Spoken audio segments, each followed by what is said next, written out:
Good morning. About 2:30 a.m. this morning, or around about 3, I received a text from Jesse Jackson Jr. that Reverend Jesse Jackson had passed. And a couple of hours later, Reverend Jackson's son Yusuf called me and put me on speakerphone where I had prayer with the family as they stood around his bed before taking him out to the funeral home. So it has been a very sad day for me, even though we knew he was very ill. When the moment comes, you're not prepared for it. I first met Jesse Jackson when I was 12 years old. I was a boy preacher in the Pentecostal church in Brooklyn, New York, Washington Temple Church of God in Christ, and I had become enticed with what was going on in activism because I was watching Adam Clay Powell on television. My mother brought me to Bishop Washington, our pastor, and he said, no, I can put him with some ministers that's involved. He brought me to Reverend William Jones, and they made me the youth director at 13 years old of Operation Breadbasket under the national director, Reverend Jesse Jackson. Reverend Jackson was about 27, I was 13, and ever since then, for 69 years, we bonded. The last time he spoke in New York, he spoke at the House of Justice for us. I can't think of a time that we were not spending time together. Now, he was a hard taskmaster. He would always get on me about, why are you on this issue? You need to be more studied on this. But he was one who was more responsible than anyone for teaching me activism. On a personal level, my family and I used to spend every Christmas at the Jackson's house. And the last 2 Christmases took my daughters, one who's with us today, to Chicago. We spent Christmas night at Reverend Jackson's house just 5 weeks ago, and last Christmas. We would feed people at the House of Justice and then go to the airport in the afternoon and fly to be with him. So I will always be able to cherish that I spent his last Christmas with him and spent last days even when he could no longer speak well. What I think on a broader level is Jesse Jackson changed American politics. Jesse Jackson changed the civil rights movement. He was a consequential and transformative figure. And he changed New York politics. Let me go in that order. One, it was when Dr. King died, was killed in '68, he was talking to Jesse Jackson and Ben Branch over the rail at the Lorraine Motel in Memphis. And Reverend Jackson was literally one of the 2 last people to speak to him. I always wondered how much trauma that must have been for him to witness Reverend King's assassination. He never would talk about it too much, but it drove him. He kept saying, we gotta keep Dr. King's dream alive. He was 12 years younger than King, as I was 13 years younger than him, and he would always challenge me that your generation's got to do what John Lewis and all of us that were younger than Dr. King did. He kept the movement going by keeping the economic boycotts of Operation Breadbasket going, by dealing with diversity, by fighting for affirmative action. You must remember when the late 70s and 80s, when Reaganism rose and there was this backlash on civil rights, Jesse Jackson took the front with John Lewis and others to restore what Dr. King had done. We romanticized the 60s like they were never challenged. They were challenged. We had to renew the Voting Rights Act every 5 years. We had to deal with state laws. And it was Reverend Jackson that did that into our era of having to deal with racial profiling and driving while black and all. We learned all that from him. It was in 1984, when he ran for president, that he changed the rules that primaries were governed by, where in pre-Jackson, if you ran in New York, for example, and you got 104 delegates and your opponent got 100 delegates, your opponent got all 204 delegates.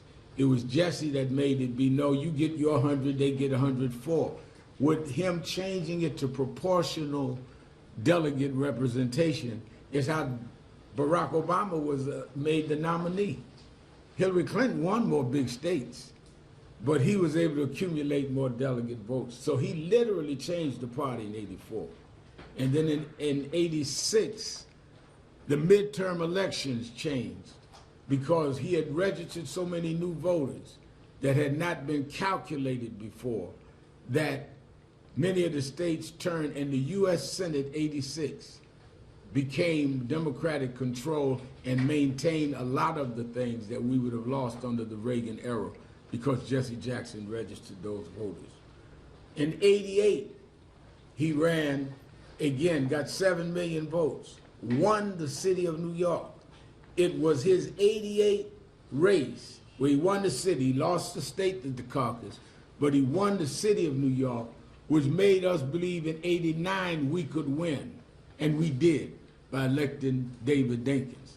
David Dinkins was his coordinator for New York City in '88 and became the mayor in '89 off Jackson votes and the belief we could win it because Jesse Jackson, despite the controversies around him, won the city of New York in '88. So I'm not talking about somebody that just is some removed figure in history. He literally changed American politics, New York politics, and kept the civil rights movement going, and then raised some of us that have been in the forefront in the first part of the 21st century to do what we do. And he's been there with us. When we did George Floyd, he was right there in the church with us when I did the eulogy. He was there with us with Trayvon Martin. He never stopped. I once said to him, you already in history, you've gotten all the honors, why do you keep going? He said, I never learned how to retire. He said, you got to remember how Dr. King was killed at 39 years old. Medgar Evers was killed at 39 years old. Malcolm X was killed at 39. We were never raised to be 40 years old. He said, I woke up one day at 55, there's no retirement plan for us. And he kept going until this morning. So my whole life and the whole country and the world was changed. Don't forget, he went and got hostages from Iraq, hostages from Syria that no one else could get for this country. Never got the credit he was due. But he said to me that those that need the credit don't deserve it, and those that deserve the credit don't need it. Well, I'm gonna make sure as long as I'm alive, he gets the credit, Reverend Jesse Jackson. On this Saturday, our regular Saturday Action Rally will be at the historic Mother Amy Zion Church. It's the church that Frederick Douglass spoke at. It's the church that Sojourner Truth at the altar changed her name from a slave name to Sojourner Truth. It's the church that Madam C.J. Walker's funeral is at, church that Paul Robeson was a member of. His brother was one of the pastors. So in Black History Month, we're going to dedicate the action rally this week to Jesse Jackson, which was the last organization he spoke for in the city of New York. Last time to Harlem, when he left the House of Justice, we took him to Sylvia's. And I never forget when he finished, we had to help with the fork. And he told me, wheel me into the kitchen. And he shook hands with all of the people in Sylvia's restaurant, shook hands with him in the kitchen. That's the last time he was here. So we're going to honor him. We're asking all of our city officials to join us there. We are the organization that Dr. Jackson worked with, and we're going to honor him this Saturday. We want all of them to come and give their condolences in a New York salute to Reverend Jesse Jackson. Any questions? Yeah, Reverend Sharpton, what did he open your eyes to? What did he help you realize that you didn't know or weren't aware of, or I've done better? He opened my eyes in two ways. He opened my eyes that we could make a difference, we could make change, that we could not be cynical. So by him running, as never had been an elected official, with most black elected officials at that time not with him in '84, when he ran and did that, I believed that we could make a difference, we could change laws. and which is why I went from just being bitter to trying to be better, and be able to help change the system by not just fighting the system, but fighting it inside and outside at the same time. What he did for me personally, I was born and raised in Brooklyn. My father left when I was 10. Unlike many other ministers that I looked up to, I didn't come from a high pedigree, nice family with my father and grandfather and great-grandfather preachers. My father left. Jesse was born out of wedlock. He taught me, his slogan was, "I am somebody." It's not how you're born, it's where you go with it. So he made me believe even a kid on welfare in Brownsville, Brooklyn, could be somebody because of Jesse Jackson taught me that. Look what he did. Born out of wedlock in Greenville, South Carolina. If he could do it, I could do it. It's easy for a preacher that's got PhD and his daddy was a big preacher and granddaddy.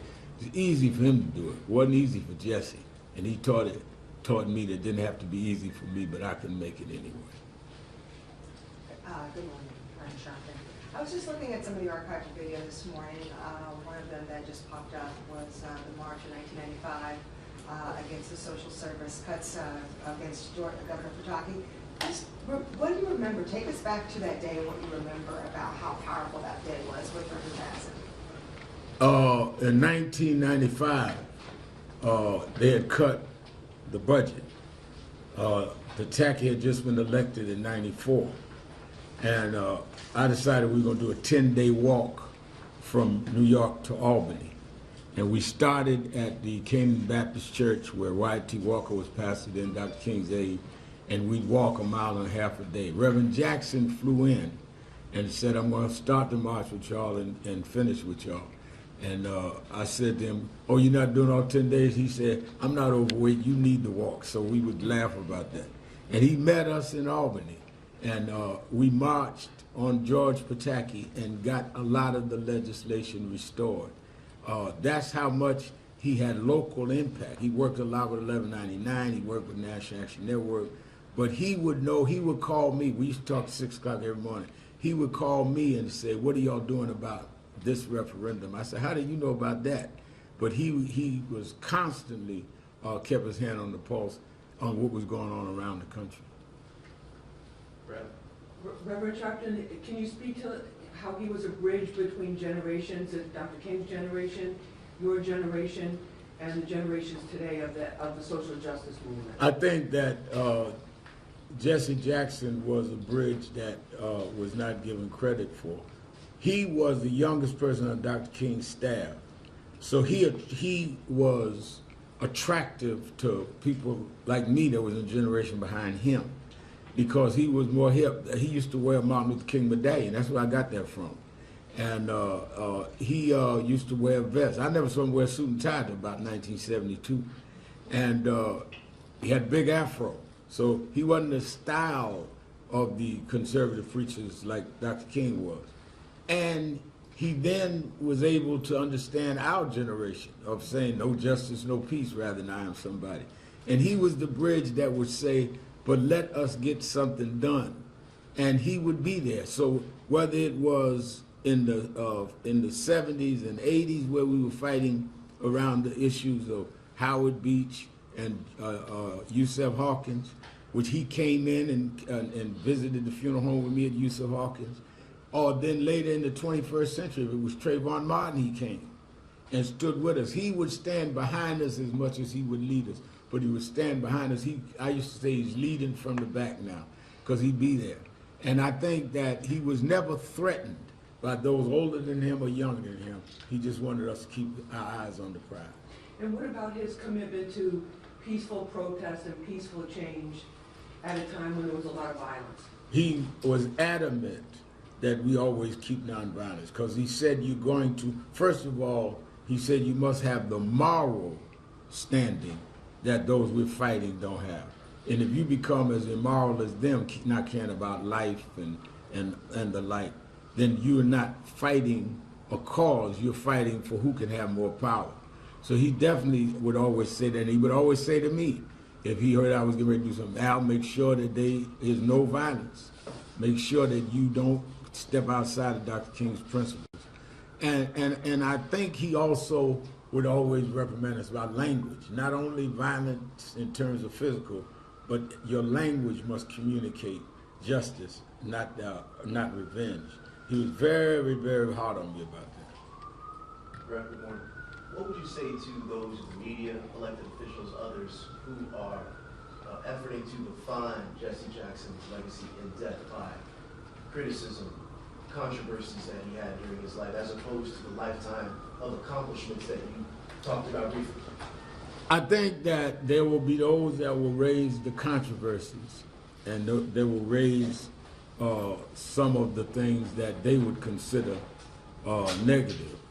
But Reverend Jackson had a saying that he used to tell me that became something I lived by. He said, turn your scars into stars. And they can raise the controversies, but the fact that they've got to raise them at all means that he made his point. He made a fact. Nobody thought a kid born out of wedlock on Haney Street in South Carolina would be where he was. So sometime when you're climbing up steep mountains, you might slip and skid your knee. But the story is he climbed that mountain. Hi, good morning, and thank you for having us. I wanted to ask if there was anything from the Reverend's legacy you hope the new generation in the Democratic Party, the civil rights movement, heed going forward. I think that what I would hope they heed is that we continue to protect the right to vote, that we protect the Voting Rights Act, and that we protect the economic movements of not having an imbalance where the super rich get richer at the expense of the poor, and that we remain rainbow, multicultural, that we fight for immigration rights and civil rights, that we deal with policing and deal with vice. And I think that he represented that. We cannot take the rainbow out of the movement. We cannot take the nonviolence out, but we must protect the right to vote. Everything Dr. King and Reverend Jackson stood for is at risk right now. Supreme Court is weighing right now Section 2 of the Voting Rights Act. Right now we're seeing what's going on with ICE and deportation. So we have the challenge not to mourn Jesse Jackson, but we need to use our mornings, which is what we're going to do Saturday, to say there must be a movement. He would not want us to have sanctimonious mornings if we weren't going to get up and do the work. Sharpton, so many speeches over the years, so many important quotes. Which one is the most significant to you, or the most personal in terms of what you remember? I think that his '84 Democratic Convention speech, "Our Time Has Come," was a classic because it gave us hope. I think that when he came back in '88, "Keep Hope Alive" was a classic. There's so many, but Reverend Jackson had, the last time he was at, time before that, when he was at the House of Justice, he had a book of sermons and that he had come out with. And that's when I knew he was stumbling and had Parkinson's. And I asked him to sign the book to me. He could only do the first J. And I keep that book at home, a book of all of his sermons. But he couldn't even sign his name, but he still came to Harlem to do what he could do. Reverend Sharpton, one other question. In terms of his unfinished business around the economic justice issues like food insecurity, healthcare for people that he touched on at many points in his life, what do you say to that? I say that we've got to keep fighting. We cannot make mockery with just mourning him and letting it go. And DEI, diversity, equity, and inclusion, which has now been wiped out by this present administration, that was Jesse Jackson saying we've got to diversify boardrooms, diversify employment for blacks, for women, for browns, or for LGBTQ. So we are seeing at a stage where everything he fought for is at risk. And if we want to mourn him, we've got to preserve what he fought for. Thank you. So what is the plan of action to defend voting rights? Well, I think the plan has to be, how did we get voting rights in the first place? And that is mobilizing, marching, nonviolent protests. But the thing we have that they didn't have in '65, we have enough people in the Senate and the House to re-legislate if we come out and vote. If we come out in the right numbers, a member of National Action Network named Hakeem Jeffries would be the Speaker of the House and could call the hearings and find out what's really going on in ICE. So every time it looks hard to me, I think about how hard it was for Jesse when he was a student leader in North Carolina, how hard it was for Dr. King. We don't have the right to complain. They turned the country upside down, and they didn't even have social media. You know, Dr. King didn't know what a cell phone was, didn't know what TikTok is. We got all of these things to work with. Question is, are we going to work with them? All right, thank you. Thank you so much. Thank you.